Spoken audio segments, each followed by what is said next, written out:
Hey, what's going on? This is Seth from the REtipster blog.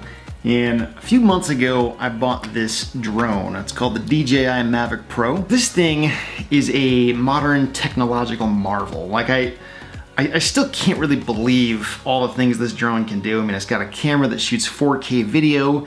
It can tilt and look anywhere it needs to. Keeps it really, really stable. I mean, I could go on and on. It's an amazing little piece of equipment. However, there's some things that I think you should just be aware of and just some good practices to have if you're gonna buy a drone of any kind. And I'm gonna cover some of those things in this video. Okay, so the first thing you should be aware of is that if you own a drone for any purpose, whether you're using it just for fun or if you're using it for like commercial purposes to like shoot real estate videos or anything for that matter, pretty much across the board, if you're in the United States, you have to register your drone with the FAA. And I'm gonna put a link beneath this video so that you can get to the page where you have to do that. If you're just doing this for like your own personal use, like just for fun, the cost is just $5 to do that, so it's not really a big deal. However, if you're doing this for commercial purposes, the cost goes up substantially. I think it's like $199 or something like that. So either way, that's just something you should be aware of. The FAA can actually fine you and even put you in prison if you don't register your drone. They apparently have the right to do that. So it's not something you want to just ignore. Just definitely be sure to register your drone as soon as you get it so that you're in compliance with that. The second thing I would urge you to be aware of is that whatever kind of drone you get, make sure you just take some time and understand how the thing works. I know that should seem obvious, but man, I mean, when I got this thing, I was so excited to just like make it fly and see what it could do.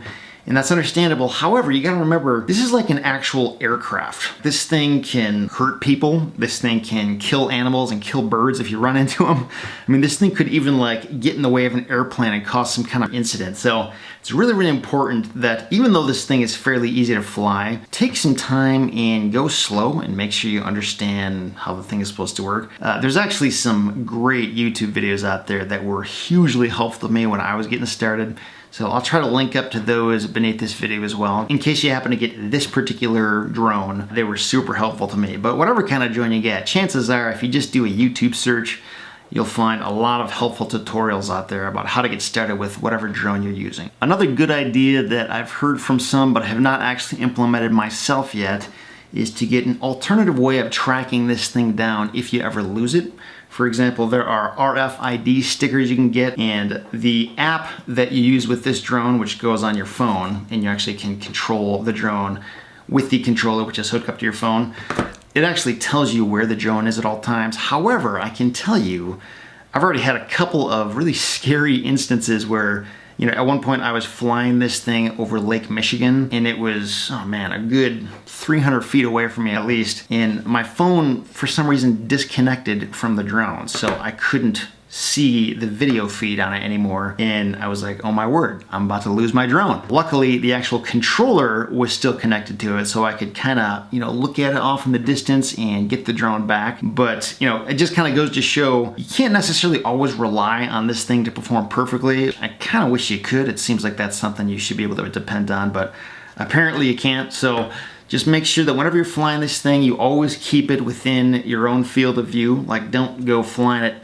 3 miles away where you can't actually see it with your own eye. Just make sure you're being careful of that. And that's actually one of the requirements and something that you need to be doing anyway if you have one of these things. So just keep that in mind so that if for some reason the app disconnects on you, you can get it back and track down where it is. Another really good idea if you're gonna get a drone is to make sure you understand what kinds of accessories are available for your drone. For this particular one, it is possible to get landing gear that sort of extends the feet, which can be helpful just to make sure the camera doesn't ever get in grass or get wet or anything like that. You can also get water landing gear that goes on this, so you can literally like land it in a lake and it's gonna be okay. When I bought this particular drone, I was fully aware that these batteries, which are actually pretty good batteries, they give you, I think it's about 27 minutes of flight time. A really good piece of advice I had heard is that it's good to have a backup battery so that you don't necessarily have to be done after those 27 minutes are up.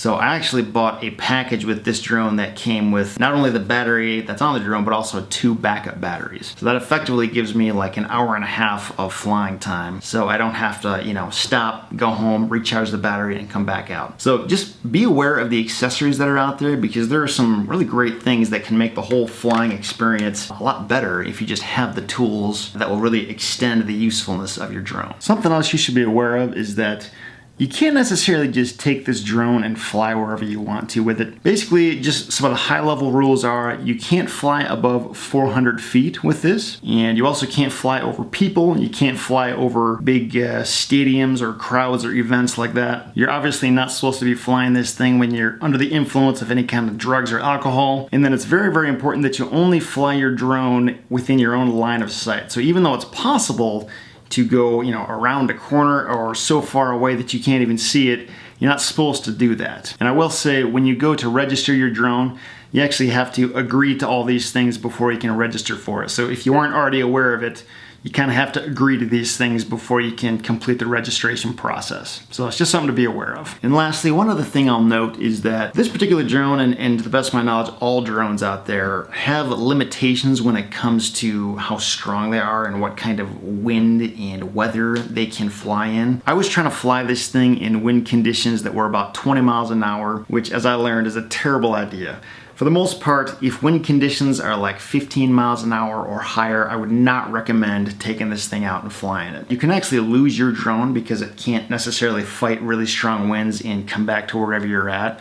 And luckily, I didn't lose mine, but when I was landing it, the wind actually blew my drone into the side of a house and broke 2 propellers on my drone, and it also chipped up the siding on this house. Luckily, it didn't break my drone. I just had to buy a couple new propellers to put on there, which was not a big deal at all. But it could have been a lot worse, and just generally speaking, it's not a good idea to fly in conditions that this thing is not built to handle. And the same thing goes for any drone out there. They all have their limitations, so just make sure you're aware of what those are and don't push it. All in all, I am just like so impressed with this little piece of technology. Like, I'm honestly kind of shocked that a consumer like me can have access to this kind of thing. It almost seems like the kind of technology only the military should have access to, because it's just like stunning how easy it is to control this thing and everything it can do. It's amazing the time that we live in right now. You know, I'm shooting this video in mid-2017. My chances are, if you're watching this video in like 2020 or beyond, you're probably going to look at this kind of drone and think it's like archaic, because drone technology is innovating very, very quickly. So it's really exciting to just be in this world and watch where things are going. But in the meantime, I'm just super impressed with this. I think it's an awesome little drone, and it's probably one of the most fun purchases I've made so far this year. And I'm still learning a lot about how to fly it and get good cinematic shots. It's one of those things where I don't think it takes a lot of skill to use it, but the more you are willing to put into, you know, figuring out how to fly this thing effectively, the better and better shots you can get. So if you've got the money to spend on a drone, I think you should totally do it, because they're a lot of fun.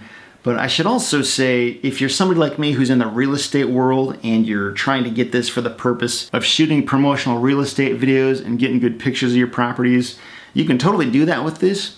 However, I don't necessarily think it's always worth that, because when you consider the cost of buying the drone and then all of the commercial licensing you have to do in those situations, it really kind of is a lot that you have to do. And I don't know that it necessarily justifies that unless you're going to be doing it like as a business or with every single property you sell. Then it could be, but practically speaking, I don't know that it always, you know, reasonably makes sense. But if you just really want a drone and you want to get one, go for it, because they're a lot of fun, and I think you could really give yourself a lot of good quality entertainment, especially if you're anything like me and you like this kind of thing. So thanks for watching. Hopefully I'll see you again in the next video.